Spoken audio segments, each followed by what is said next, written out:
Hey, Tomas, I have a question. On the Was lane really fast.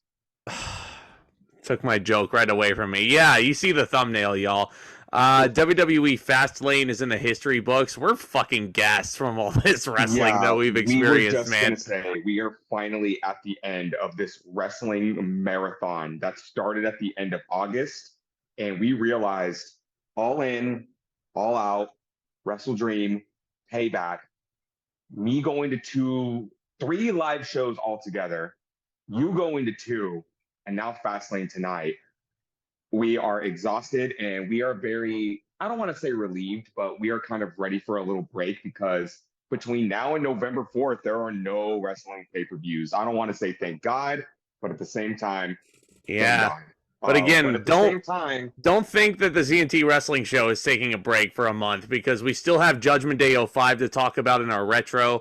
We're still working on getting us a very special friend of the channel to come back and do another live stream with us. So stay tuned for that. But tonight's topic is Triple H's latest venture. We are getting away from the gimmick pay per views. WWE Fastlane from the Gamebridge Fieldhouse in Indianapolis, Indiana. Of course, it's named Fastlane because of the Indy 500 and because of all the race cars going through. Usually, Fastlane would be a Road to WrestleMania pay-per-view because, oh, we're on the Fastlane to get to WrestleMania, even though it's the last roadblock, it's the last stop. Yeah, no, yep. not this time. There's actually a Um, reason why the Fastlane name was brought back because of the yeah, location. I love that. yeah.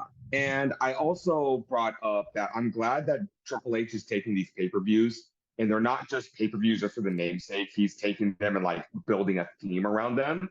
And another theme of this pay-per-view is your eyes do not deceive you.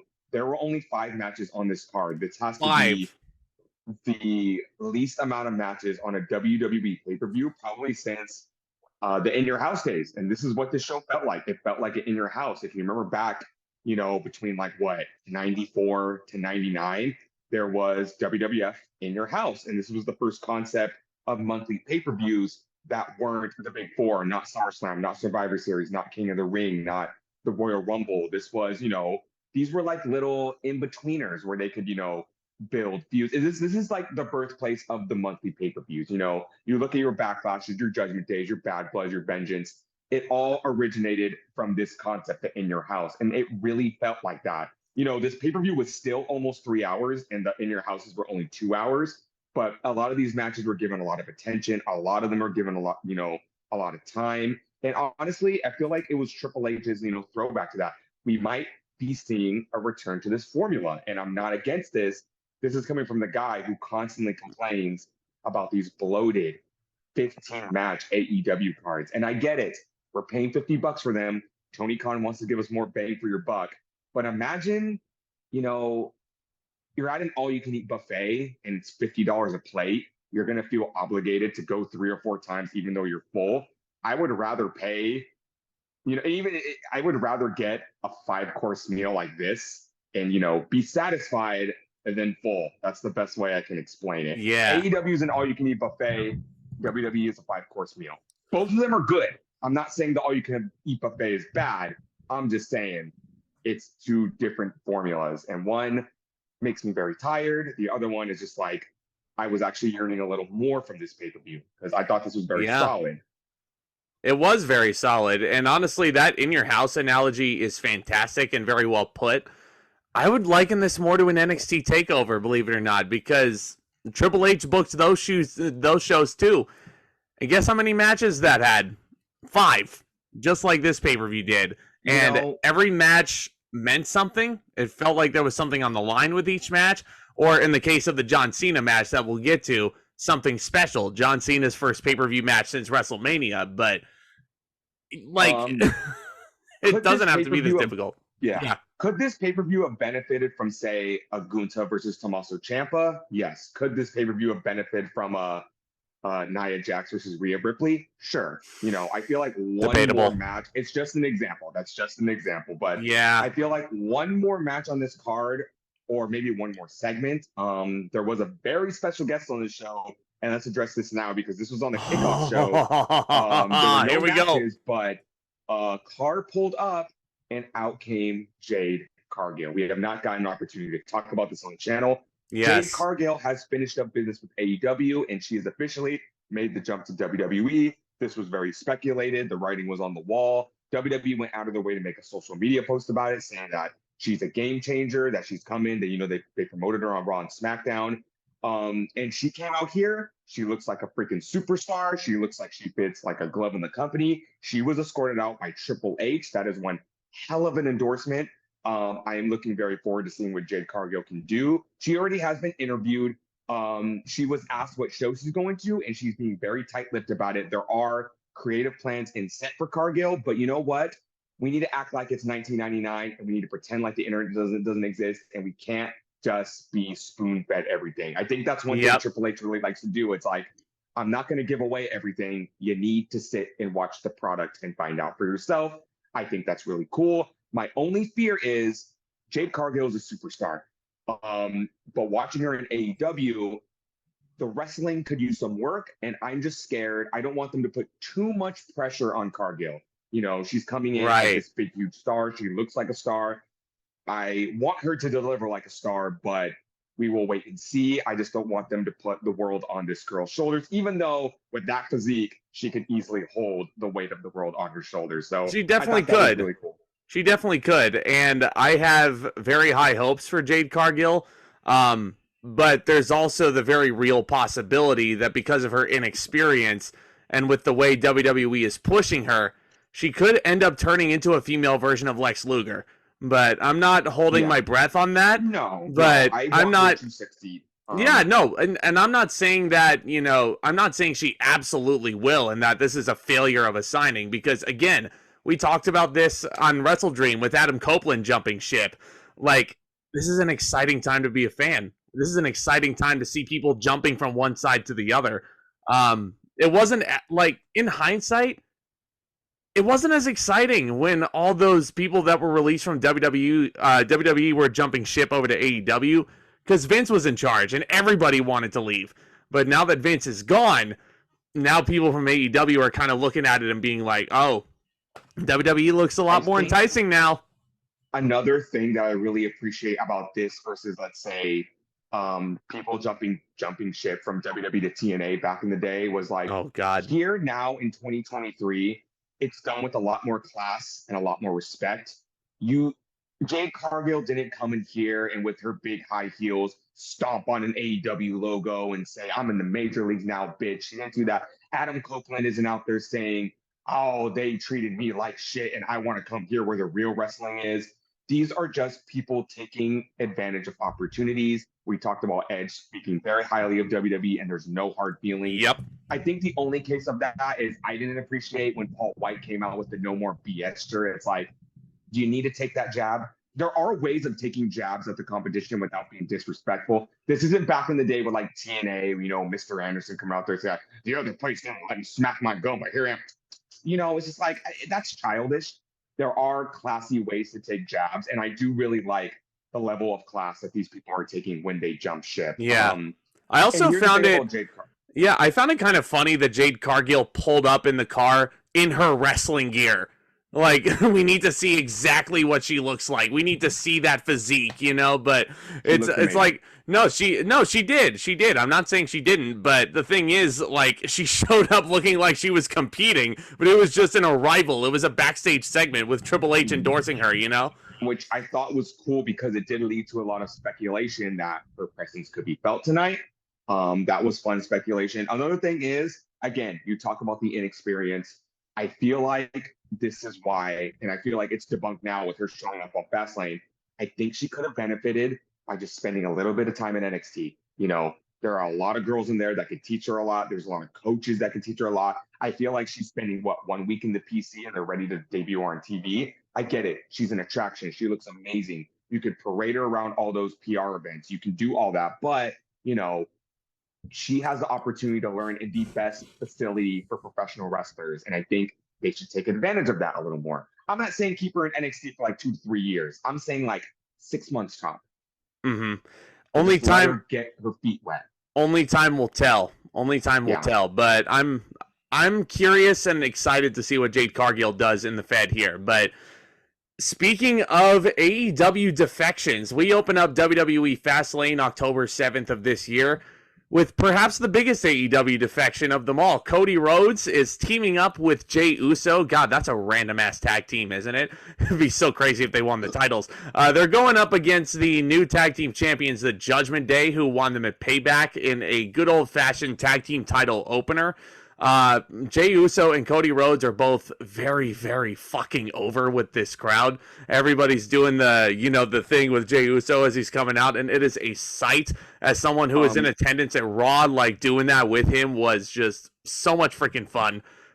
So how did we get here? Basically, last Monday on Raw, it's been like a game of the Judgment Day's trying to recruit Jey Uso, and Cody Rhodes is still trying to be that beacon. He's trying to be that representative that, hey, Jay's not a bad guy. Like, I brought him here for a reason.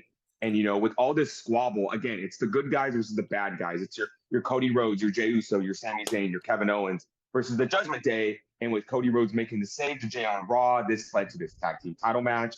On paper, this looked very good. And this match was pretty good. It was. Nothing you couldn't see on Raw. But, again, you got Balor, you got Priest, you got Jay, you got Cody Rhodes.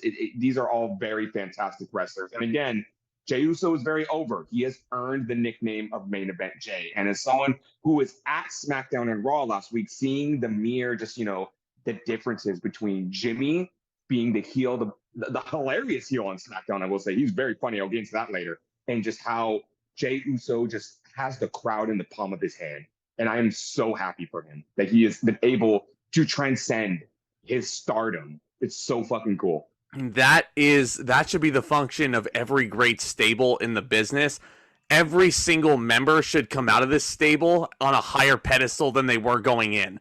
And Jey Uso is a perfect example of that. Ever since he detached himself from the bloodline, made his way over to Monday Night Raw, made his deal with Cody Rhodes to get away from the trauma of his family members and the PTSD that he has. It's a very relatable thing. It'd be stupid if he went back to SmackDown at this point. But yeah, Jay is so freaking over, as is Cody. He still is. He's still my choice of the throne Roman, believe it or not. The crowd is singing his theme song and they're going in there. I cannot get over how random this team is. And this is not a knock on like the idea of Cody and Jay teaming up, because it does make sense. And Cody bringing Jay into the fold on Monday nights, but Triple H is guilty of this too, as is Tony Khan. Why do they have to prioritize two main eventers being put together in a tag team title match when you have so many other established tag teams on the roster? The LWO, the Street Profits. I could go on and on and on about how many. The Brawling Brutes. Yeah, exactly. Pretty deadly. A lot of tag teams in NXT that are ready to come up. We saw 4 of them at No Mercy with the Creed brothers, with Humberto Carrillo and Angel Garza that got a makeover, with, even guys like Tony D'Angelo and Stacks who are the current champions. Scripps got a little tag team going on. There's a lot of tag teams in the business. Gallus. There's a lot of tag teams out there. DIY, Imperium, the list goes on and on. There's so many established tag teams. But and exactly. Like, I totally get your point. But here's the thing: this match was very good, but I feel like it wasn't. Oh, it was great. We couldn't see on Raw. I feel like this could have been a Raw main event. Second best match on the show, I think. Second best match. Good stuff here. Again, if you've been watching Raw, everything you would see here, you would see on that. Like, again, now that I'm saying it out loud, people are saying like, oh, it's always the Judgment Day versus somebody and somebody on Raw. And this was your opener. This is basically what we got, except for the titles were on the line. And I'm not saying this match couldn't be here, but I'm just saying if they would have did something else, they easily could have just made this match for Monday. They could have. Before we continue onwards, this is the reminder, fuck you, Vince McMahon. Michael Cole mentions that Balor is the former leader of the Bullet Club, while Cody was also a member of that group. If Vince McMahon was still in the chair, you would not be hearing the words Bullet Club be put together in a sentence on this broadcast. And that is also a very good story, because I know we've seen it before, but I would love to see Cody Rhodes and Finn Balor work a pay-per-view match, a pay-per-view feud. One-on-one. See them go back and forth on the mic would be great. How sarcastic Balor is with how valiant Cody Rhodes is. I think it would be fun. again, if there was a world title involved in this, I Yeah. know Rollins is our workhorse champion, but again, that's why we have the World Heavyweight Championship now. That title is going to get passed around. And I feel like, again, this is why Roman Reigns holding those titles hostage was so fucking annoying. When he was just the Universal Champion, fine. He could rule SmackDown. But the minute they had to fucking combine those titles, it just made things unnecessarily difficult. Could you imagine what would have happened if Roman Reigns didn't get COVID-19 before day one? Because that's ultimately what led to this domino effect. I mean, yeah, but they still could have found a way. If Vince was this hell-bent on having that stupid main event in 2022, they would have found a way to get to it.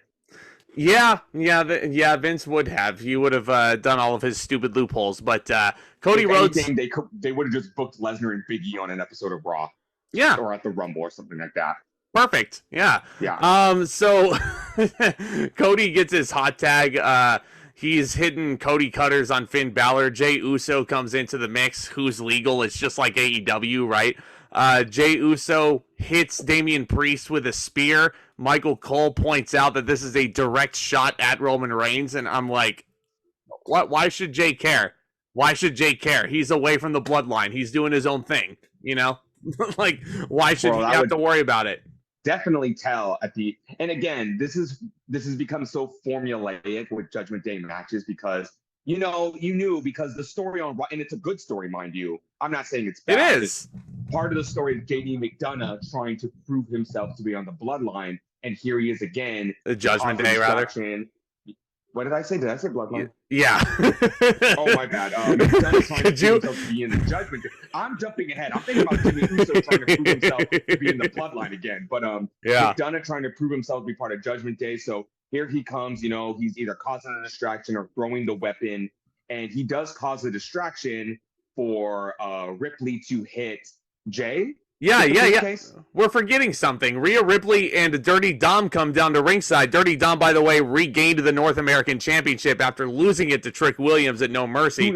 3 nights later. Yeah. Jay is going for the Samoan shot, and Rhea and Dom come down to ringside. Jay super kicks Dom on the floor, which leads to a pretty intense looking stare down between Ripley and Jay. There's been points where, Judgment Day is trying to recruit Jey Uso in there. Who can blame him? He can't help but flirt with Rhea Ripley. And he basically says, there are layers to this story, and I love that. That's the best part about Triple H's booking. There's layers to this story. There is. I love it. Michael Cole made the best call during this part. He said that Rhea Ripley is a succubus. And that's exactly what she is. Because, people are thinking, the flirt with Jay. I'm like, she's not flirting with Jay because she likes him for real. She just wants to flirt with him to, put him under her spell, like she has Dom under her spell. So that's exactly what she is. She's a succubus. She's a Venus flytrap. Yeah. And if you don't know what a succubus is, just go watch the South Park episode. It'll teach you everything about it. I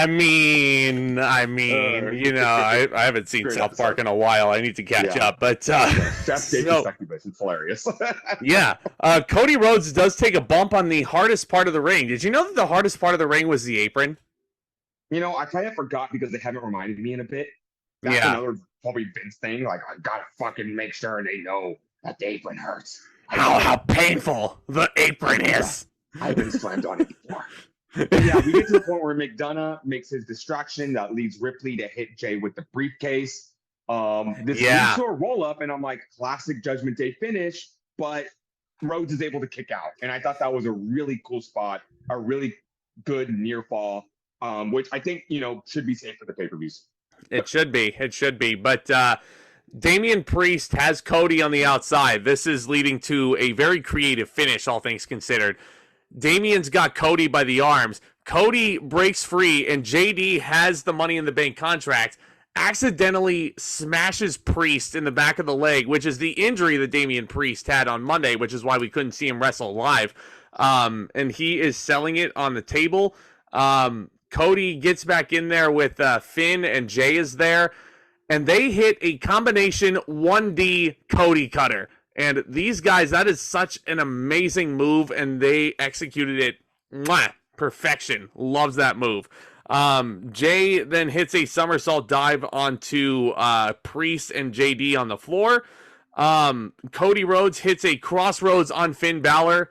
And oh my God, this random tag team after 20 minutes becomes the new tag team champions. What do you think of them hot potatoing the titles after Payback, huh?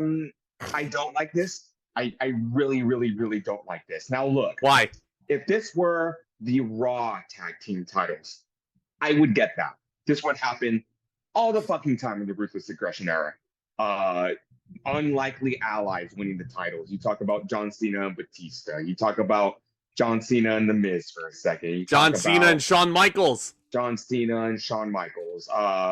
You talk about all those. The tag team titles are sometimes used as a plot device, and I get that. But with these combined titles, you had a really good thing going with the Judgment Day, with them holding all the gold, and in that regard, they could jump from show to show. And like they say, Judgment Day runs all of WWE. That was a perfect opportunity to do that. You could have done so much. They were teasing stuff on SmackDown with the Bloodline. They were teasing stuff on SmackDown with Lashley and the Street Profits. But, you halted all that momentum right now. And I know exactly why you did this. Because they did this stupid thing on SmackDown where Cody Rhodes and Jey Uso just showed up for no reason. No logical explanation there. And I, now that I see them win the titles, I'm just like, they want more Bloodline interaction. When, let me remind you, Jey jumped ship to Monday Night Raw 1 month ago at Payback to get away from his brother Jimmy after he quit the Bloodline, he quit SmackDown, all of that stuff. And 1 month later, they want to resume Bloodline business with Jey and Jimmy. What fucking sense does that make? The only thing, possible thing about this is that Cody Rhodes is probably going to jump to SmackDown, and they probably want to start testing the waters with that. But it's like they're having so many different tracks of mind where it's like, oh no, we want Judgment Day to run WWE. Oh no, we want Cody Rhodes and Jey Uso to continue interacting with the Bloodline because Cody Rhodes might challenge Roman Reigns again. But it's just like he's going to one track and go with it. And then you talk about, if you want to cause like a little bit of dissension in the Judgment Day with Dominic Mysterio losing the North American title, that's fine. But he drops the title. Rhea Ripley threatens to kick him out if he doesn't win it back, and then he wins it back. So it's like, make up your mind, WWE. Do you want Judgment Day to have all the gold or not? Well said. Well said. Here's my thing. Cody Rhodes, testing the waters with him on SmackDown just to see if he can be the face of SmackDown once he does defeat Roman Reigns, because I still firmly believe that's going to happen. Fine. You can test the waters like that. But Jey Uso, at this point, you're right. Only a month after he defected to the Red brand just to get away from his brother because he doesn't want to deal with his brother and the drama anymore with the Bloodline. And now he's just going right back to, oh man, I could interact with my brother again. Oh my God. Like, I could be getting ahead of myself that this Bloodline thing would be jumping the shark, but I know that I know that the Usos want to wrestle each other at WrestleMania before they hang it up. I feel like you could have waited a couple more months if you wanted to do this with Jey. Like, now look, I don't understand. I have made it very apparent that I hate them jumping back from show to show with no explanation, and I like the brand's play. But around WrestleMania time, it's a little more forgivable if you want to do these matches. You could have easily circled back around to this, like in January or February. Royal Rumble time. They could have done that, and then they could have just did the Ray and Dom thing that they did this year. But again, you got to let this thing breathe. It's been 1 month, and again, I just got done praising how well Jey Uso is doing on his own. Let the guy be main event Jey on Raw. He's been wrestling Drew McIntyre. He's been wrestling Finn Balor. There's a whole crop of opponents for him to work with on Raw. He could have a good one-on-one match with Kevin Owens. Shinsuke Nakamura. He could go after Gunta. They could have a really good match on Raw. But again, it's time to push Baby Bird out of the nest. You got to let him, he's either going to sink or swim. I feel like I made this analogy with Sammy Guevara and AEW. Like, you push Baby Bird out of the nest. I'm sorry, you can't just scoop him back and put him back in the nest. Let Jey be main event Jey, or, just reform the Usos and pretend like nothing happened. I feel like it's an awkward situation of Triple H. I get it. The Bloodline storyline has been fucking amazing. these past 2 years have been like some of the best storytelling right now. But you can't sacrifice other opportunities like you have been this year just to keep that intact. And I'm sorry, all good things must come to an end. The New World Order is a good example. Generation X is another good example. Bingo. The Bloodline thing has been great, but all Bingo. good things need to come to an end. And I don't know at what point they're trying to stretch this out to, but it's starting to get annoying. It is. It's wearing a little thin. And we can address this once we get to Jimmy Uso's match later on in the show, but I'm going to go ahead and give this 3 3/4 stars. I thought it was a very enjoyable match. It was a great opener. 4 great wrestlers coming together. I think it was the second best wrestled match on the show, quality-wise. I don't really have much else for this. I mean, I'm very surprised that Cody and Jay won the belts. And another crazy statistic here. Jey Uso has won these tag team titles. I don't even know how many times with Jimmy. Like 13, 14 times. I think this is maybe his 14th. Jesus Christ. Yeah, I don't know if that's the actual number. We might have to look that up. I'm but pretty sure the Usos shattered the Dudley Boys record. You think? Maybe, yeah. I'm going to fact check this. Not overall tag team titles, because the Dudleys have won like every single tag team title known to mankind. But in WWE, I feel like they won like 11 or 12. Mm-hmm. Yeah, but the 1D Cody Cutter is an incredible move, too. And as long as they're teaming up, once we see War Games as well, and once Survivor Series announces War Games, like Cody Rhodes and Jey Uso being in War Games, I want to see that move again. Like, I mean, we talk about hot potatoing. I do not be surprised if they book the rematch for Monday, and do not be surprised if the Judgment Day just wins these back. Yeah. Like, again, I would not be surprised. I'm going to give this 3.5 stars. This was, and this is not an insult, this was a typical Raw main event.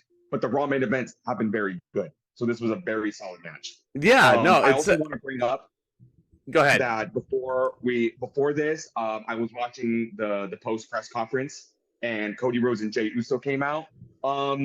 They both admitted that they had been drinking prior to the conference. Nice. And Cody Rhodes, he was all right, but Jey Uso was drunk.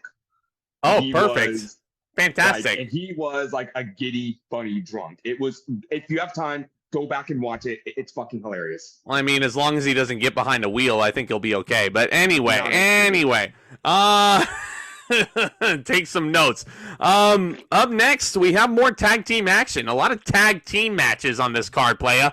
We do. We got a 6-man tag team match. It's the Latino World Order, which was supposed to be Rey Mysterio, the United States champion, and Santos Escobar teaming with one of their fellow LWO members, and Cruz del Toro and Joaquin Wilde. And they take on the newly formed faction of Lashley and the Street Profits. How did we get here? How the fuck did we get here?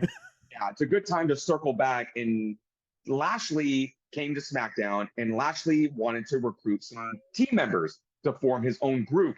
He saw the Street Profits, and he saw that they were the perfect fit. He gave them tailor-made suits. He gave them the money. He gave them all the lavish things they could want. But in return, Lashley wanted the Street Profits to get a little more edgier, to get a little more aggressive, to tell them if they want something, they need to go and take it. Montez Ford was all in on this. He was ready to start being heelish. He was ready to start cheating to win. Lashley was, helping them beat the Brawling Brutes and kind of like, commanding the orders. He's the general of this group.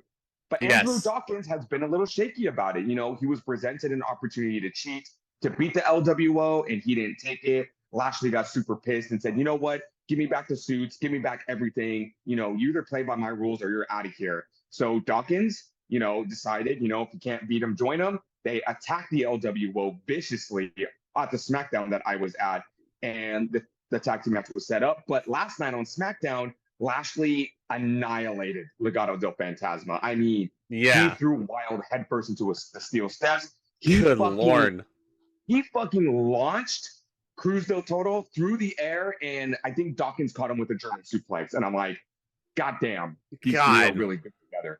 So it was going to be, it was determined that they cannot wrestle tonight. And Rey Mysterio said he was going to put into a call for a friend to get a replacement partner.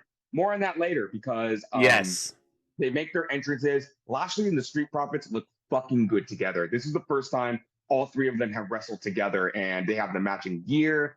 The only issue is the Street Profits still got that baby faces theme. Good Lord, that annoyed the hell out of me. That annoyed the hell out of me. Yeah. Like, if they get rid of that, they're going to be golden. if they're going to be presented as heels, they cannot have that fun-loving babyface theme song anymore. Like, you want an easy fix? Put Bobby Lashley back on that pedestal and do the boom, boom, boom, boom, boom, boom, like show off the muscles and like the camera pans up and the Street Profits are standing right next to him. It's like an Olympic podium, like how you present them. They look good. They look fucking good. No, they look great. They look fantastic. And it's so awesome to see Bobby Lashley back in action where he belongs. I believe this is the first pay-per-view match we've talked about with him since Backlash. He was in that throwaway triple threat match. Yeah. The United States Championship. I want to circle back because on SmackDown, Grayson Waller had told Lashley, maybe me and Theory can join your group because, you're kicking out the Street Profits. Lashley looks at Waller and says, I've dealt with Austin Theory before. Been there, done that. No thanks. And I just remember that when you said that. He's like, Lashley, he's like, I don't want to work with Theory for like another year. I've worked with that kid enough. Theory and Lashley in a feud that freaking never ends. Like, we're gonna see those. Again, if Vince McMahon was booking this show, we would have seen those guys wrestle over and over and over and over again until the end of time. So I do not blame Bobby Lashley for saying that at all. Ray and Escobar make their entrance, and I realized once the match started, like, oh shit, they're gonna do 3-on-2. It's gonna be one of those instances or the partner's not going to come till later on in the match. This was fun. It was really cool to see. It was good. The Street Profits, just how they've evolved. Montez Ford is having the time of his life as a heel. Yeah. He is absolutely he is like jaw-jacking with the crowd. He's making fun of LWO. He is like, he's all in on this. And that's what I love about Ford. Don't believe Tomas. Just watch this pay-per-view and laser focus in on Montez Ford. Because he is just hamming this up. He is jaw-jacking with the crowd. And it's like, the Street Profits are very, they're amazing baby faces. But I feel like I was looking at these guys and I'm like, there's some swaggering heels in there somewhere. And I'm very curious to see how they would do with a heel run. Lo and behold, they are fantastic heels. The Street Profits are probably one of, if not my favorite tag team in WWE right now. Ford has been doing this so easily, and I always say don't sleep on Dawkins. That's why I'm a little more interested to see how Dawkins is going to adapt to this, because it does look like there's some growing room there. There's some growing pains. He's going to have to, go in there, experiment, and he's going to make a fantastic heel, too. It's just there's going to be some growing pains with Angelo Dawkins, but I love that about him. Don't fucking sleep on Dawkins. He's a hoss. Yeah, I said it. Dawkins is a hoss, and he's love a big hoss. Him wrestle. He's a big hoss. Yeah, and I love how ever since they turned heel, the Street Profits has just adapted this brand new arsenal as well, because now they do this move where Dawkins will go for a spine buster and Ford will literally leap in front of him as he's delivering it and hit a neck breaker. And I think that's their new finisher, and it looks fucking good. Yes, yeah, it sure is. Love the Profits so much. Absolutely. But so this match, Rey Mysterio took so much freaking heat in this. That was mainly because Santos Escobar was incapacitated on the outside, and they wanted to tell the story that they've basically taken out Rey Mysterio's other partner. Rey Mysterio's got no friend in the world, Corey Graves said on commentary, and I'm like, he just made a phone call. He just made a phone call to somebody. So, even though, we were just sitting there watching this match, and we were like, what, did the mystery partner just wind up in traffic? Is he just running late? Did he not take the fast lane to this pay-per-view? It was... Yeah. I don't know. I think even Pat McAfee in the cold open said, even the fast lane has traffic. I'm like, oh, fucking stop. Just stop. I can attest, as someone who has a day job, I absolutely can attest to that the fast lane will sometimes have traffic. Not all the time, but... in any regard, Rey Mysterio has been isolated. He has been beaten and battered. Santos Escobar, there's a point where they tease a hot tag for Escobar. He's just pulled off the apron and just beaten to smithereens. Zelina Vega ends up getting on the apron, hitting a Meteora to Montez Ford on the floor. Zelina's a freaking badass, but we already knew that. Rey, beautiful DDT on Dawkins. Sick tornado DDT. God, spiked him. Dawkins, the Street Profits and their selling, so freaking awesome. So, Rey Mysterio knocks Montez Ford, who is legal outside the ring, and then Mysterio is left pretty much all alone. The heels are recuperating, And then we hear some music and we see a name on the LEDs, Carlito. Carlito has been signed since the summertime. Since July. Yeah. You know, he was rumored to come in for the Madison Square Garden show. We knew there was rumors of him getting re-signed when he showed up at Backlash in Puerto Rico. And we were all just kind of anxiously waiting, like, it's been like 3 or 4 months. When you're going to bring this guy in? Here it is. Carlito is assumably the newest member of the Latino World Order. He comes in, he cleans house. Escobar hits a fucking sick suicide dive out to Lashley and Ford, I think. And Lashley and Dawkins. Ford was the legal man because Carlito goes in there, hits a dropkick, and does that beautiful front flip into the stand-up. Like, God, Carlito, I'm so happy to see him back, man. I've loved him so much, and I can't wait to talk about him on the Retro. But, like, this is something that we've said many times, like, since Carlito made a surprise return in the Rumble in front of no fans. Carlito... I can't believe it took this long. Somehow... 2 years. I know. Finally, Carlito deserves it, but he somehow has gotten in so much better shape than he was in his initial run. I think his initial run, he was around 215, 220. I think he's bulked up to around 240 around this point, and he's still all muscle. He's still as quick as a cat too, and he still has the same moveset. Clearly, with the finish of this match. Sky's the limit for this guy. I can't wait. I can't wait to see what he does. So he hits a beautiful backstabber on Montez Ford. And don't forget that Carlito revolutionized that move during the Ruthless Aggression era. Backstabber, which 44 years old. Yep. You know, people hardly ever age. Age is just a number. But Carlito hits a backstabber. Ford sells it wonderfully. Carlito pins him, which was the only logical conclusion.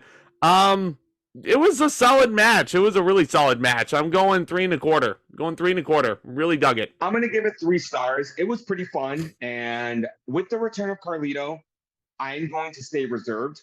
I was not really that big a fan of Carlito in his initial run. I loved him. Heel? Sure. As a wrestler, he was all right. Yeah, I thought he was all right at best. I actually thought he was pretty overrated. But seeing him, get his shit together, to see him in this good a shape, I'm not going to sit here and say, oh, it's going to be absolutely amazing. But, again, I'm going to quote Palpatine again, just like I did Wrestle Dream. I will be watching his career with great interest, and I'm going to, please, until I see him wrestle. Sorry to cut you off, but please try and use a Palpatine voice when you say that. I will be watching your career with great interest. Oh, man, that was not good on the fly. I can imitate wrestlers. I'm not good at imitating movie characters. I'll be watching your career with great interest. Come on, that was 3 wrinkly-ass old man Palpatine. He is. I feel like the match also would have gotten more points if it wasn't just plastered with a Pizza Hut sponsorship. Fuck Pizza Hut, by the way. They suck.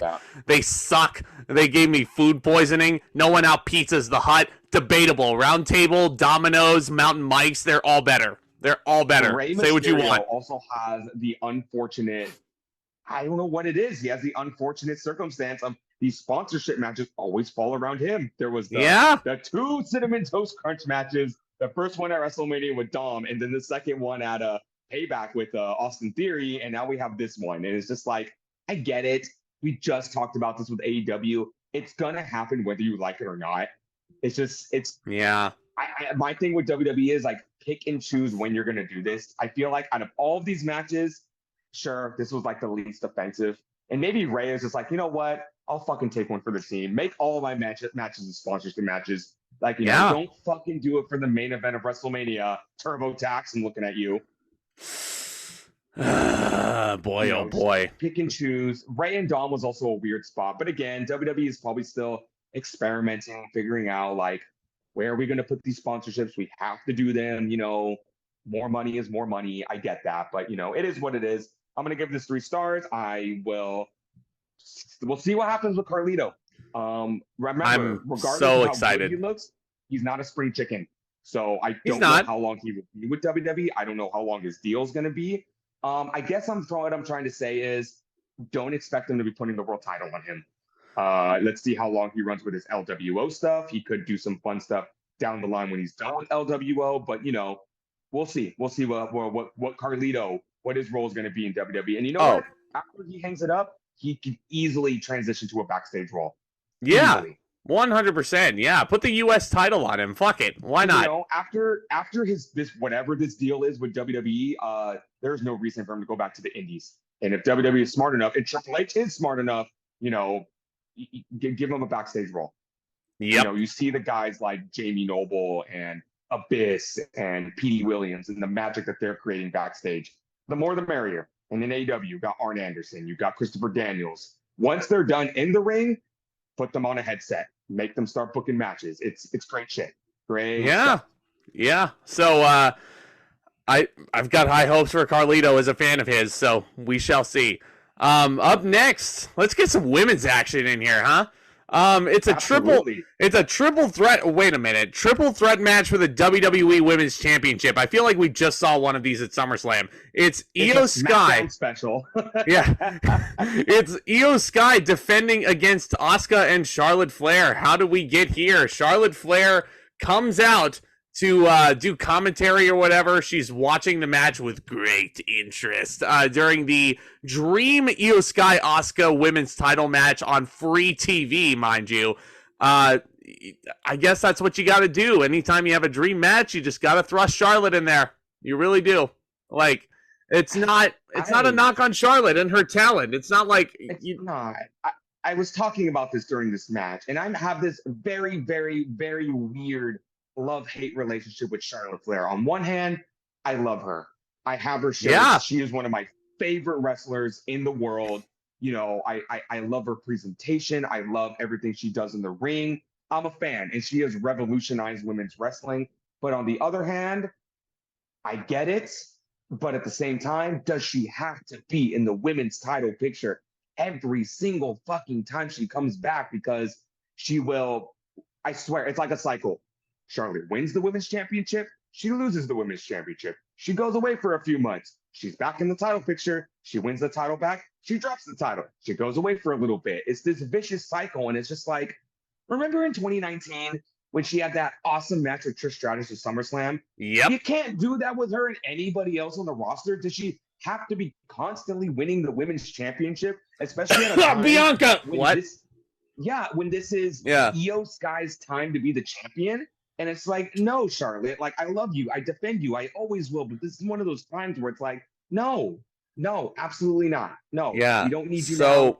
They're going to thrust her every single time into this title picture.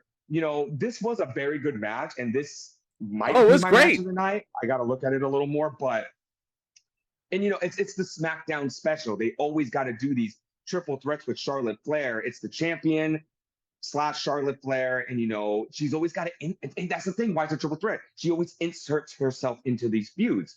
And I'm sitting here thinking, if Io Sky and Asuka would have been put out there, they could have put on a 5-star classic. But you put Charlotte Flair in there, and it's always this, it's good. It's very good. I know, it's weird. It's like Charlotte Flair's like Schrodinger's cat. It's like, it's good and bad at the same time. But I love this match. This was good. This was really good. Yeah, I don't want to say I loved it. Needless to say, both of us were sitting there and we were very, very, very concerned that they were just going to go back to Old Reliable, put the belt back on Charlotte before it was time to take it off Io. Spoiler alert, I'm glad they did not do that. I'm glad they did not do that. That putting the title on Charlotte Flair is not Old Reliable. It's all getting on my fucking nerves. Because you look back at the other instances, Carmella, sure, she was overstaying her welcome. It was time to get the title off her. Nikki Cross, okay. It was a failed experiment, basically. So they had to put the title on Charlotte Flair. Here, no. We've been pining for Io Sky. We want Io Sky. We want something different.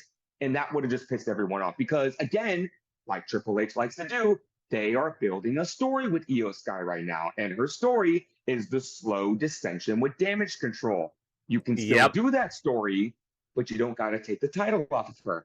This will build slowly and slowly to a women's championship match with Io Sky and Bayley. Yeah, and fuck it. Throw Dakota Kai in the mix, too. Just make it a triple threat once Dakota Kai is healthy. Like, Charlotte Flair can do something else. who did we just talk about? Jade Cargill.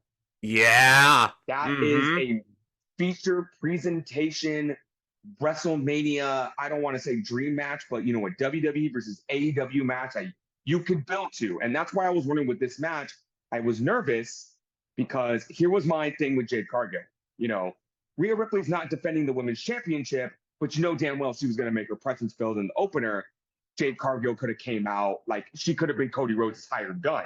And, you know, he could have said, hey, I made a call to my friend because I'm sick of you getting involved in my matches.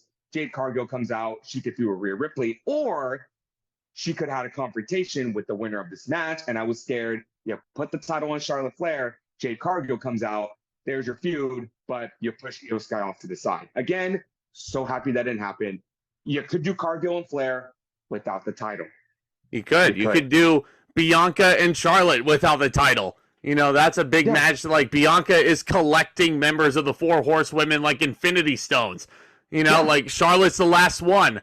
She is the last one that she has not beaten. So she could do that at WrestleMania. Yeah. I would do Bianca and Charlotte before I would do Jade Cargill versus Charlotte, if I'm being completely honest. But, yeah, just really great creative sequences involving all three women. And that's another thing about these triple threat matches. More often than not, you will get sequences like in the first half of this match where one of the three is taken out of the equation. It's a one-on-one for a while. And then, you know, it just like the second half of this match I thought was phenomenal. But how did that happen? It was a spot that you didn't like. Oh, God, I freaking hated this. So literally the bell rings and like not even a minute into the match, Asuka sprays mist into Charlotte's eyes. It becomes Io and Asuka for a while, and I was sitting there very worried that it was going to be, oh, Charlotte's just going to wipe the mist out of her eyes. She's going to go back in. She's going to regain the women's title. You know? And, you know, considering this was a 17-minute match, that means Charlotte Flair would have been out for a good 15 minutes. But no, she came back in like a few minutes after that. Probably the best spot in this match was the Tower of Doom spot. But instead of being the, you know, the power bomb, the superplex, it was an electric chair and a Samoan drop. Was it Asuka who put Io Sky on her shoulders? And Asuka power bombed Charlotte, who had Io on her shoulders. Yeah, that was a pretty cool spot. Charlotte Flair does her dumbass moonsault that I hate because she lands on her feet every time. Well, I mean, think about this though. At least it's better than Kofi Kingston's trust fall because at least she's like, it looks like she's actually doing an offensive maneuver and not trusting her opponents to catch her. You know, it actually looks like a move that can inflict damage. I like that move. It basically, Kofi Kingston's trust fall is telling you that wrestling is fake. I'm sorry. No, really? Yeah. I was scared because Charlotte Flair wants to be her husband so bad, and she cannot replicate his offense to save her fucking life. She's too tall. When I was watching Collision and I was watching that awesome fucking match between Jay White and Andrade, it was nice to see those moves actually done right. And there's two that Charlotte Flair does, and they look ugly as shit every single time. Number one, Andrade will go for a moonsault and his opponent will out of the way. He will perfectly land on his feet and immediately go into another moonsault. Charlotte Flair does that. It looks ugly as shit. She never sticks to landing, and her second moonsault is ugly as shit. The other thing, and here's the thing, only Andrade can do this move. So I hate when Charlotte Flair does it. Charlotte's Andrade too tall. Will go for, Charlotte's too tall. No. This move right here, only Andrade can do. So Andrade will go for a boot, but he'll immediately fake out and go into a back elbow. It looks so crisp. It looks so clean. It looks fucking amazing. Charlotte Flair does it, and it looks ugly as shit. So I saw Charlotte Flair going for that damn moonsault, and I'm like, it got stopped twice. I'm like, thank God, because it looks ugly as shit. Yeah, she should just resort to using the spear and the figure eight. You know, that's those moves look great. She doesn't need to try and steal her husband's move. Because just to show that we're being fair, Andrade should also not be stealing Charlotte's moves. Because it's also like Andrade should not be doing the figure eight. I'm sorry. No, because the Charlotte Flair, because she's so tall, it makes the move look good. And she's the only person in wrestling that does it. Come on, you have one finisher that only one person does. And what I see Andrade do is like, you're missing the point. She is very tall. So when she does that back extension, it looks really good because she's very flexible. When Andrade does it, it looks Yeah. like, It just looks like he's paying tribute to his wife, which isn't a bad thing at all. But like again, when it's wrestling like this, sometimes you gotta let stuff like that go. You it's know, like if Becky sometimes. Lynch started using the curb stomp. Yeah, you have a point. You have a point. Yeah. Or like if Seth Rollins started using the disarm her, you know, Yeah. or the Yeah. manhandle slam. Like, Anywho, this match was very good. yeah, no, I thought it was great. And this is where you get the special Bayley interference as well. Charlotte is on a complete rampage. No, Io Sky has the upper hand at this point. Bayley is out there, and it's like, oh no, we can sense this coming. Bayley is distracting Io. Charlotte hits Io with a big boot, and thank God Io Sky kicks out.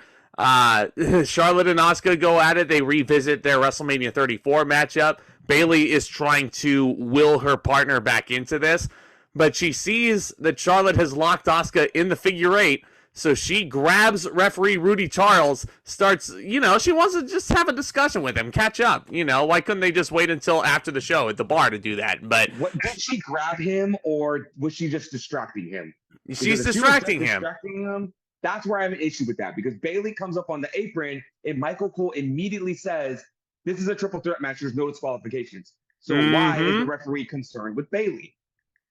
It's like, it was so inconsistent right there. Not enough to like knock points off of the match, but it did kind of bother me. But with the distraction, Asuka taps out.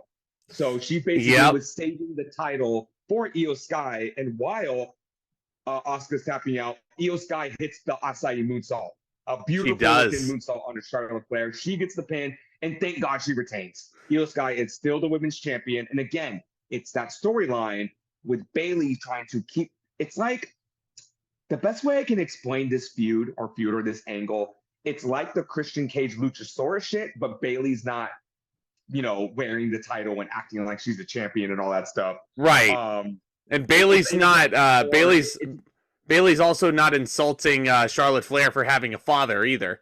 Yeah, yeah, but it's it's like Bayley's trying to keep Io Sky in her back pocket. She's pretending she's a friend, but it's a classic case of keep your friends close and your enemies closer. Like Bayley could end up soon turning on Io Sky because she wants that women's championship because she's selfish. So I really like the layer going on with the story. Again, good. Charlotte Flair does not win the women's title. Poor Asuka, Poor Asuka. I feel like she just can't catch a break. It's kind of lost in the shuffle, huh? Yeah, kind of lost in the shuffle. And the thing about Asuka is she's always going to have a prominent place on the card. But I feel like every single time, like she won the SmackDown Women's title in 2018, just to have it ripped away from her 2 weeks before Mania, just so they could have that stupid 2 title match. And then she doesn't do anything. She leaves. She comes back with this new gimmick. She loses the Bianca Belair at WrestleMania. She wins the title at Night of Champions, but then her title run is very lackluster. She drops it to Io Sky, and it's like they just can't keep the momentum going with her. Ever since she left NXT, it's just been a very rocky road for her. It's been very up and down. She's won the title 4 times. She was the first person to hold that new women's undisputed title belt, but other than that, I mean, Asuka. Go ahead. Not treating Asuka well. It's just, It's but it's been very up and down for her. 42. I don't know how to rate this match. Man. It was really 4, man. Yeah, you know what? I think I'm gonna go ahead and give it 4. Also, I think I think it told a great story. I think all 3 women worked together super well. I was definitely very bothered by them devaluing Asuka's mist. I mean, to be fair, they also did that in the main event, but like, you think back to people like the Great Muta, you think back to people like Tajiri, they spray the mist in their opponent's eyes so that it completely handicaps them. Like, they cannot come back from it. And now Charlotte Flair is like Supergirl coming out there. Oh yeah, this poison mist. Oh yeah, I'm not gonna have like a sty or a Calazian in my face from this poison. I'm gonna go out there and look completely normal. I'm gonna go out there, hit my big boots, hit all my big moves. Like, if she had worked this whole entire match like she was blindfolded, then that would have made sense. But I just feel like them wiping that poison mist out of her eyes like right away, it just completely devalues the idea of the mist and the whole concept of it. It's like, remember when Asuka did that to Bianca Belair and it was like the red mist? Yep. And it completely blinded Belair for like an entire week. What happened to that? Or like even more, Tajiri and the black mist that completely blinded Nydia for a few months. Yeah. Yeah. Anybody remember that storyline? We talked about it in depth on the retros, but yeah, man, that's the only part about this that really, really, really bothered me. But I really enjoyed this match otherwise.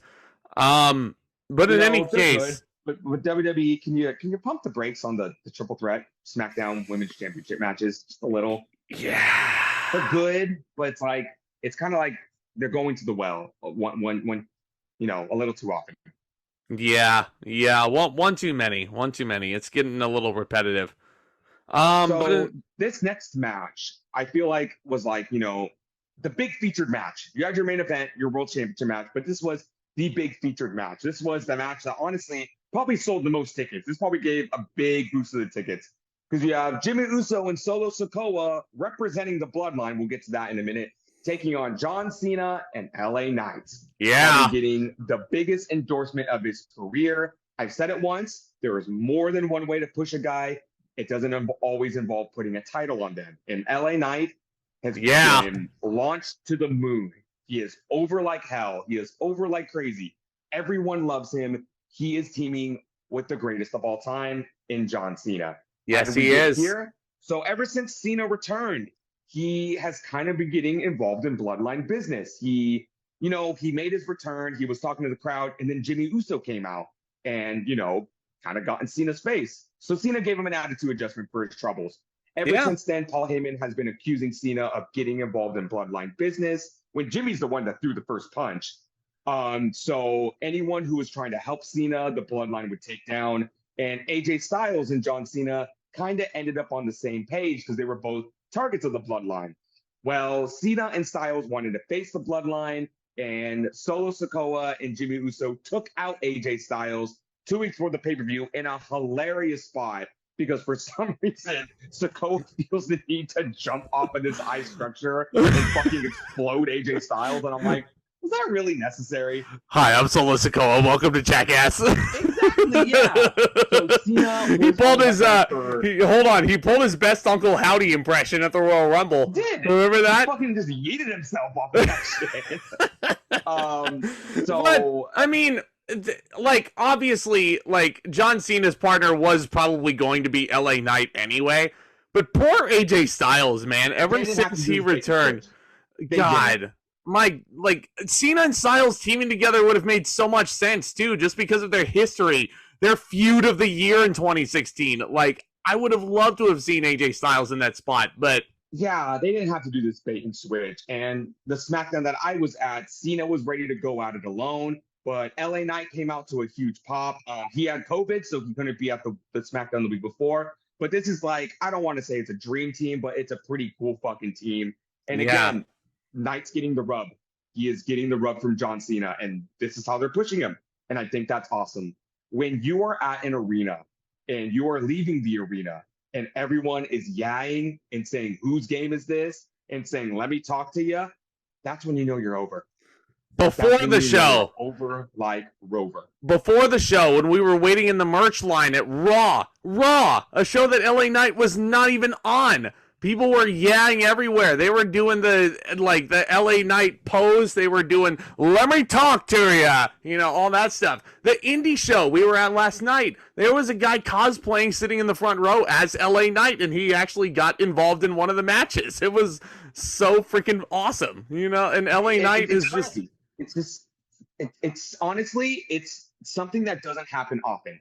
And we are living through it right now, and it is so fucking cool. Again, it's been it has been 10 years since the rise of Bryan Danielson and the Yes Movement. It's something that happens once every great while. But when you catch yourself in something like this, enjoy every second of it, because it is just not everybody gets as over as these people do. And we, the fans, are the ones that get them over. Believe me, I am. So John Cena and LA Knight come in. They're like the mega powers uniting. Oh boy. So this whole Jimmy Uso business.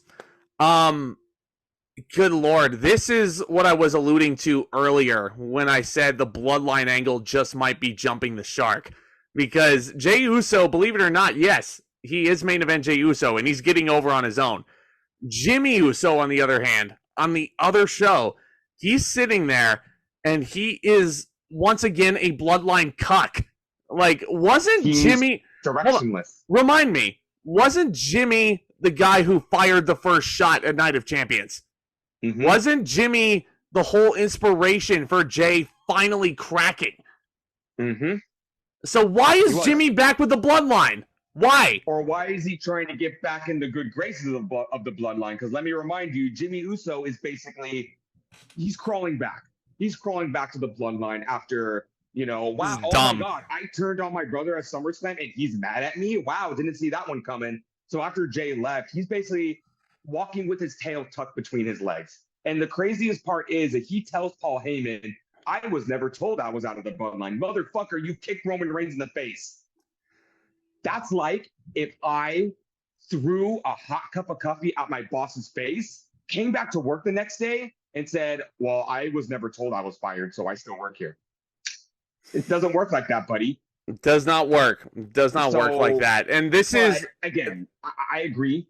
I agree with everything you're saying, but let me play devil's advocate for like 1 second. Okay. If Jimmy Uso wasn't still involved with this bloodline shit, and with Roman Reigns sidelined with a minor injury, what else would he be doing right now? Because let me tell you, he's not his brother. He's not main event. He's not. He's not as good as his brother. I'm sorry. He's not Jey Uso. And let me just say this in the nicest possible way.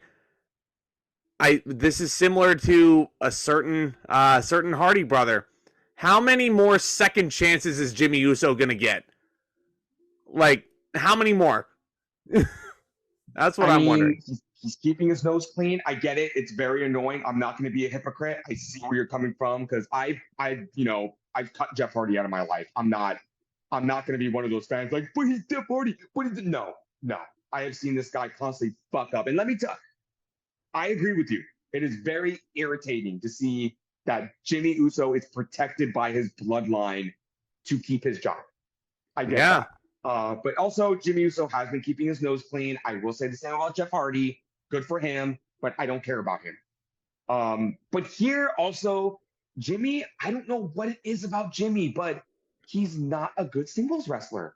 No. I saw him have a shitty match with AJ Styles a couple weeks ago. I sat there and watched him stink up the joint with Carl Anderson for 2 minutes. And I don't know what it is about him. He's not a good singles guy. And it's just... He's floundering, and I feel like they're just padding this bloodline shit out. Again, you refer back to bottom of the third inning. Oh my God! If this was the bottom of the third inning and I was at this game, I would have went home by now. Yeah, it's like you're watching a movie 2 hours in, and then you get told there's 3 hours left in this movie. It's like, well, fuck this. I saw the good parts. Yeah, I saw all the good parts, and I want out. Yeah. I'm just gonna get bored. It's like if you go to a Broadway play that the first act is freaking phenomenal, and you're familiar with the second act, and you're like, normally, under normal circumstances, don't fucking do this. Don't leave the show early because you're bored. But if you know that nothing eventful is happening in the second act, it's like, what's the point? What is the point? It's like if you go see Harry Potter and the Cursed Child, and you have to come back the next day. It's like, oh, no, I'm good. Hey, Cursed Child is a good show, but in any regard, so I was thinking about this match driving home. John Cena and LA Knight against two members of the Bloodline. You know what this reminded me of, Tomas? And this is going to be a very weird comparison. The main event of... I know what you're going to say. The main event of Armageddon 2006. When, so Batista at the time is the world champion, and he is embroiled in a feud with another royal family, King Booker's court, and he needs a tag team partner to go up against the royal court at Armageddon, and he has to basically pick off the most over babyface on the other show in John Cena, ironically, to go and help him take down King Booker and Finlay. And this match, in terms of overall quality, it definitely felt very much in the same house show style, happy ending format. I definitely 100% see where you're coming from, because if you look back at that pay-per-view, I feel like they made that main event to boost up pay-per-view buys. The world champion and the WWE champion teaming up, Cena and Batista, that was like Hogan and Warrior, or Hogan and Macho Man teaming up. And I feel like here, again, John Cena fell into the laps of the WWE at the perfect time. Roman Reigns is out with an injury. They wanted to move Jey Uso to Raw. There is nothing for the bloodline to do right now. Absolutely nothing. So when Cena came up, it's like, okay, perfect. Two of the biggest heels on SmackDown versus two of the most over babyface of all time, and one of the most over, the fastest rising stars we have right now. It's a perfect feature presentation match. And John Cena played his role perfectly, because he went in there, and believe it or not, Super Cena took all the heat, and he was in there and Jimmy Uso was Jimmy Uso, none of his work really surprised me, but John Cena, a good tag team guy, 100% a good tag team guy, and he's hilarious. He's hilarious as a heel with his mannerisms. I love him. I love him in that, in terms of the comedy stuff. He's hilarious. But John's the yeet guy, right? He's the one in the background of the promos who'll just go yeet. Don't get all rated R like your boy Xavier Woods. He's the one that delivered that line. He's got charisma. As a tag team guy, he's fucking fantastic. I'm not saying he's a bad wrestler, but some guys aren't singles wrestlers, and Jimmy Uso is not a singles wrestler. Yeah, but John Cena wanted to make a star out of Solo Sikoa tonight, and I feel like he absolutely did. Solo looks like a fucking savage in there, just beating up John Cena with the greatest of ease. And it reminded me, you know where I'm going with this. John Cena probably wanted to put Solo over because he probably reminds Cena a lot of Umaga as well. And Umaga, Cena has said many times in interviews, Umaga was one of his favorite opponents that he got to work with. Rest in peace, Eddie Fatu. We've made jokes about Solo Sikoa being Baby Umaga because all the mannerisms. And because he is. Using his finishers, using the running hip attack, using the Samoan spike. Solo Sikoa was asked in an interview, how do you feel, taking on the mannerisms of Umaga? He said he was asked to do it, and he did feel a little uncomfortable at first, but, he grew into that. And I think it's a beautiful homage to him. It's, well-deserved for a guy who never really got the proper send-off and the proper tribute. I think this is a beautiful tribute. Yeah. Look, man, I love seeing it, but... Of course, Cena is taking the heat. I love how he has to hit Jimmy Uso with an attitude adjustment just to go and make the hot tag. That was fucking 2007 Cena shit right there. He has to hit his finishing maneuver to go and make the hot tag. All the moves in his arsenal. He could have hit a fisherman suplex. He could have hit a sidewalk slam. He could have hit a DDT. No, he went straight for his fucking finisher. Could have hit his Chinese punch that he got from Jackie Chan. Sixth move of doom. Showtime! I think that's what he does. Move ever again. Never want to fucking see that move again. But Cena makes the tag tonight. Night is a house of fire. The crowd explodes. The palm of his hand. Yeah. He has his great spot where he is jabbing both Sikoa and Jimmy, and the whole crowd is going, yeah. And it's just like, he's a made man. He's a made fucking man. Yeah.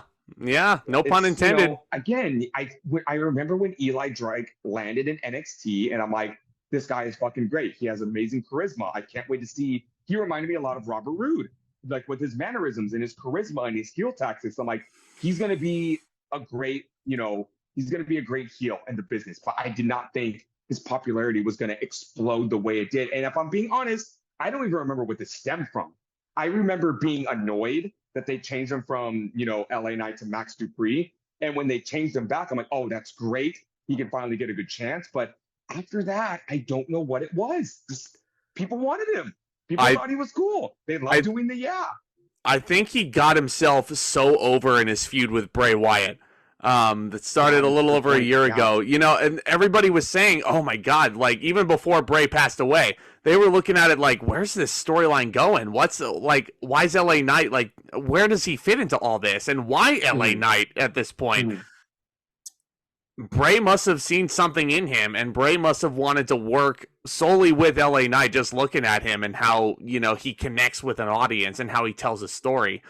And LA Knight is just like, with how polarizing Bray Wyatt's storylines were, with all due respect and admiration for the man, that feud got LA Knight so fucking over.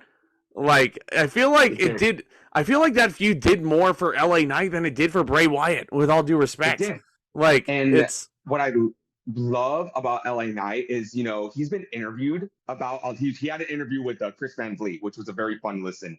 yes, and he's so humble about the entire thing. Like, he was asked about like the origins of the yeah thing, and he said it was just something he did, just fucking around backstage. Like he said, it started when he first auditioned for WWE, and he was in the performance center, and he would just walk around and just turn into somebody say like, hey Sean, can you do this? And he'd be like, yeah, and it just kind of took off from there. Then he started doing it in TNA, and then he brought it to NWA, and then he brought it to NXT, and it was just something again.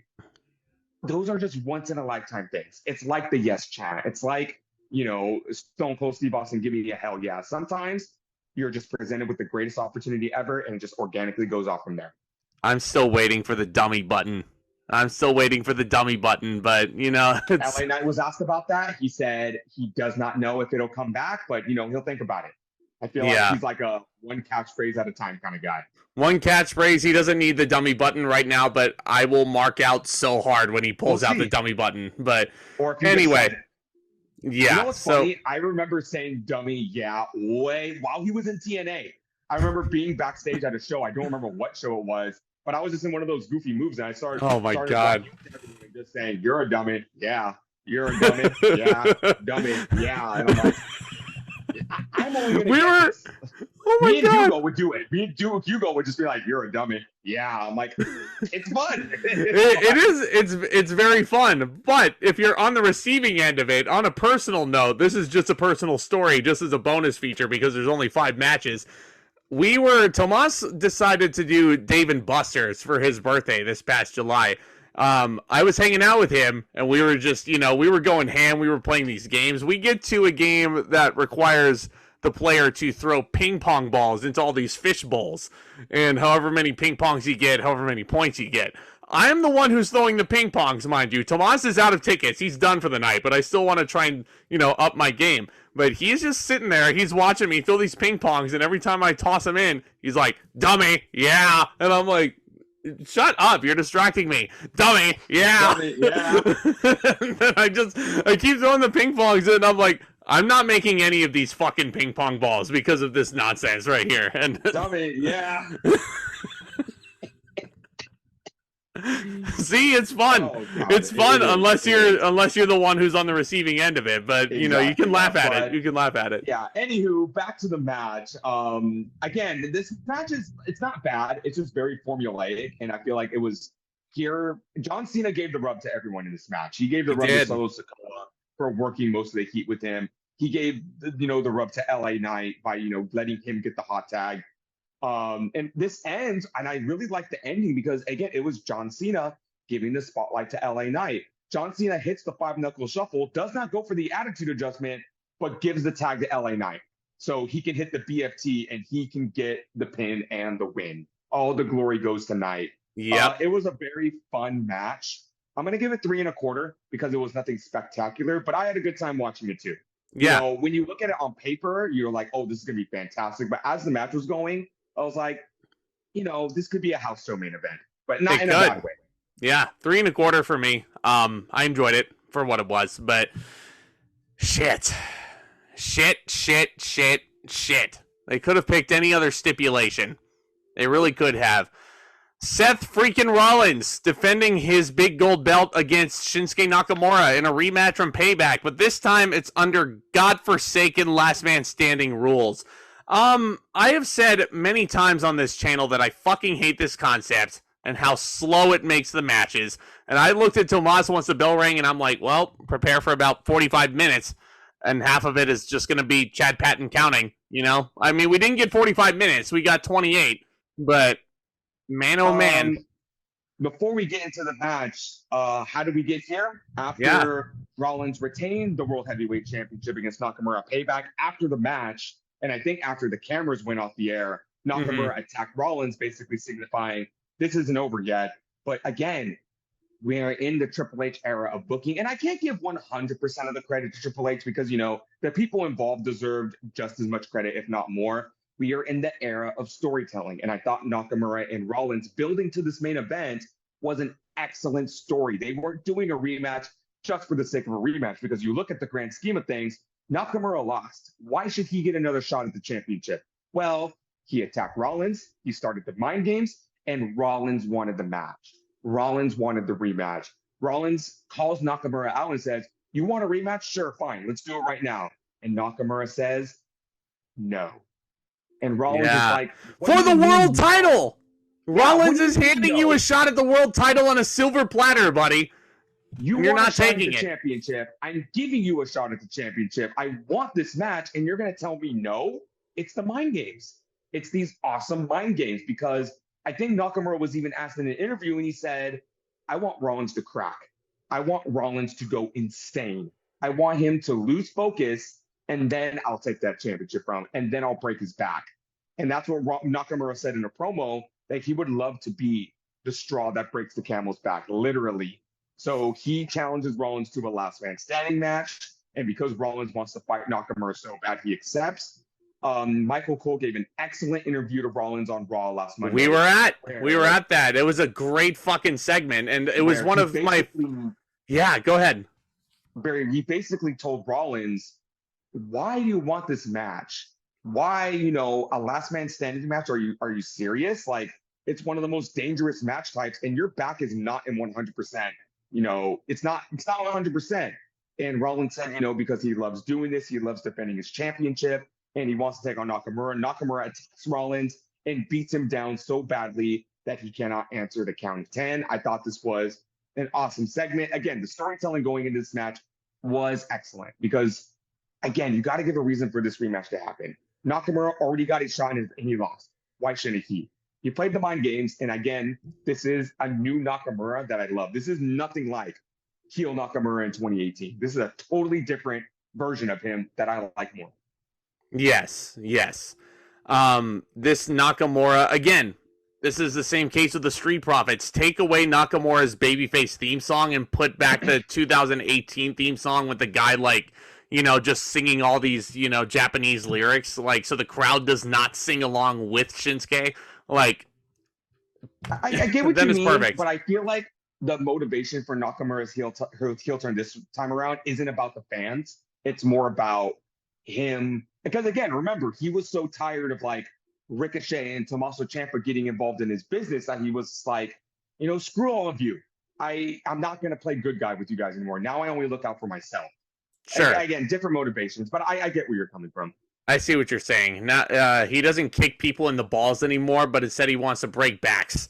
You know, like that makes him so much more lethal. So much more lethal. But yeah. So one thing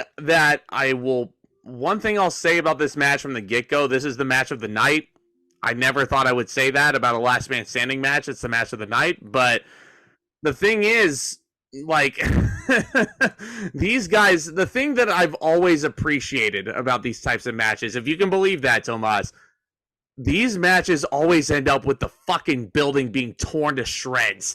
Like, these guys went all over the Gamebridge Fieldhouse. Like, these guys tear apart the padding on the outside. Seth Rollins takes a back body drop on the exposed concrete. Fucking nasty. They fucked each other up in this match. Nakamura goes for a Kinshasa through a table and misses, and the table doesn't break. Yeah. His knee Well, right I mean, into that table. it cracks. It cracks. Shinsuke's knee Yeah, slightly cracks the all the table. way, which was like, fuck. Yeah. Fuck. Yeah. But Seth Rollins would eventually later go through that table in the corner and, like the top half of the table just falls on his face after he is planted through it. It's gnarly as There were hell. some really good near counts in this match. Nakamura pulls out a pair of nunchucks and just like smacking the back of Rollins, and I'm like, fucking ow.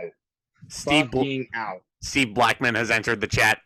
Oh my god! And it's not case. It's for sure that Nakamura is a master of the martial arts because he starts swinging those chucks around, and I'm like, holy shit, he is lethal with those things. Mm-hmm. Not as lethal as the lethal weapon, but you know what I mean. I mean, yeah. Steve Blackman versus Shinsuke. Book it. Book it. Could you imagine? Yeah. He'll pass.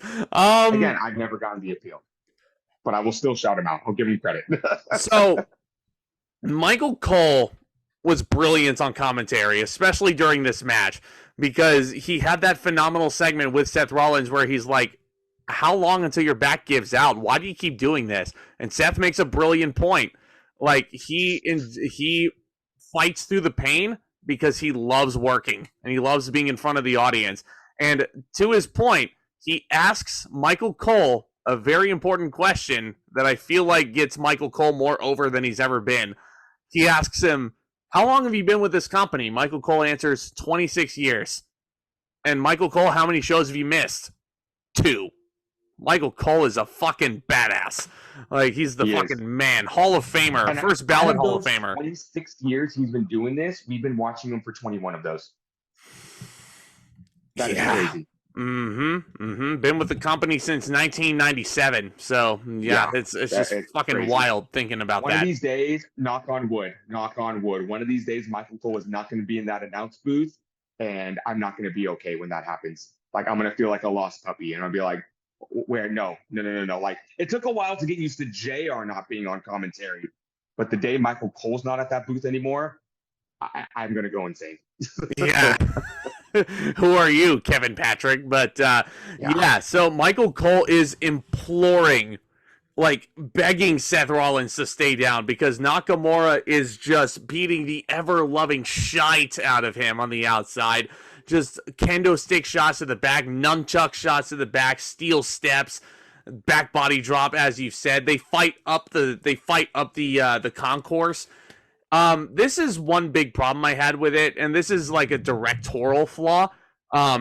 Seth Rollins takes a bump off the stairs, and it's very clear that Seth falls onto a crash pad. And I'm like, if you really wanted to sell the fact that Seth landed on concrete from a high pedestal, don't show him falling on a crash pad. Better yet, don't show the crash pad at all, because then it completely ruins the illusion.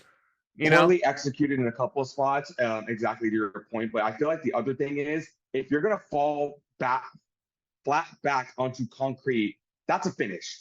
I'm sorry. It is a finish. Finish of a match. It is a finish. I think it would have been better if they would have set up a table on top of that crash pad and he would have just went through there. Yeah. If he said like that.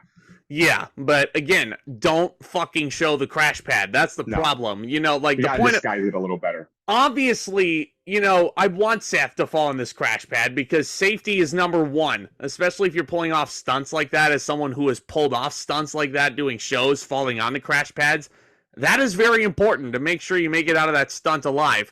But the whole point is hiding the crash pad so that the audience thinks that you died falling off. Let me tell you, the other night we went to a show and Mick Foley was there, and as cool as that was to see, you can physically see all the injuries on him. He limps and waddles, and he barely has any teeth. He's missing an ear, and it's just like that crazy, unsafe style that he wrestled.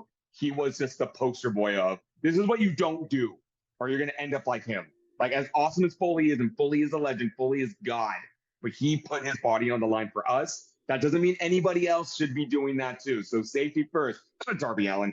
Yeah, cautionary tale indeed. But so they fight, they go over towards the announce desk. Michael Cole is still begging Seth to not take any more punishment. Seth at this point has the announce table stripped of all of its covers and everything. He thinks about climbing this ladder by the announce table and doing a curb stomp through the announce table, and Shinsuke then gets back up. He Seth doesn't exactly see him while he's climbing. He's like, where's Shinsuke? He climbs up behind him, sprays red mist in Seth's eyes. Seth falls off the ladder through the announce table, and I was like, damn, Shinsuke's going to win this match. But it was a sick spot. It was a very sick spot. But Rollins is able to get up from that too.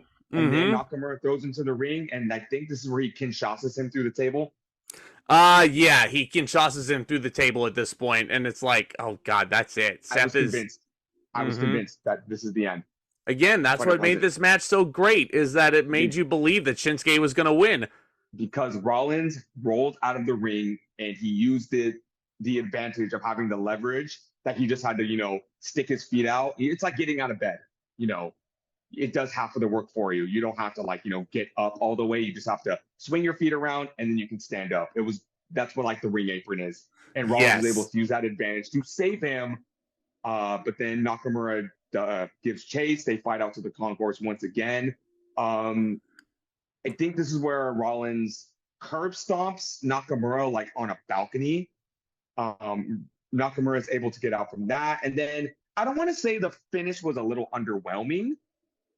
Well, I mean, okay, so Rollins hits the spot after spot after spot, and then another spot happens and the match is over. So, number one, Rollins does hit a pedigree. He hits a pedigree a couple of times, which honestly should have kept Shinsuke down for 30 seconds, because it kept Booker T down for 30 seconds. So, the pedigree should be the most devastating finisher in all of pro wrestling history. If, Booker T could stay down for that long.